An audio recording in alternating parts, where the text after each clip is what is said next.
তো ভাই সরকার মেয়েদের সুরক্ষার জন্য ট্রেনে তাদের জন্য আলাদা বগি করে দিচ্ছে, কিন্তু আমার মতে মনে হয় ভাই ওই শুধুমাত্র পার্টিকুলার ওই বগিটাতেই মেয়েরা সব থেকে বেশি আনসেফ।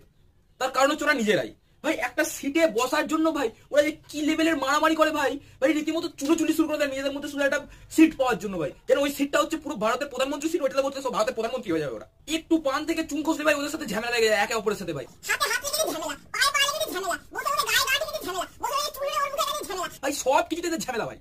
আর ভুল করে যদি কোনো ছেলে উঠে পড়ে ভাই, যারা এমন চেল্লামিল্লি করবে যেন মনে হবে কোনো আতঙ্কবাদী বা অন্য কোনো দেশের সন্ত্রাস ঢুকে গেছে ওই এর মধ্যে, বা কোনো বাঘ সিংহ ঢুকে গেছে, এমন চেল্লামিল্লি শুরু করে দেয় ভাই। আমি একবার ভুল করে উঠে পড়েছিলাম ভাই, খুব তাড়া ছিল আর ওটাই লাস্ট ট্রেন ছিল, আমাকে ওটাতেই যেতে হতো, ঠিক আছে, যার জন্য আমি তাড়াহুড়ো করে ভাই লেডিস কম্পার্টমেন্টে উঠে গেছি। আমার দিকে এমন ভাবে তাকিয়েছিল ভাই, আমি বাইরে ওই জানলার ধারে যে রডটা, ওই রডটা এরকম ভাবে ধরে এরকম ভাবে একটা ঠ্যাং ঝুলিয়ে এরকম ভাবে এসেছি ভয় ভয়। পরে স্টেশন এসছে ভাই, পরে স্টেশনের কম্পার্টমেন্ট শুরু হয়েছে ভাই, লাভ মেরে দিয়েছি ভাই। ওখান থেকে লাভ মেরে পড়ে যাওয়া ভালো ভাই ওখানে থাকার থেকে ভাই।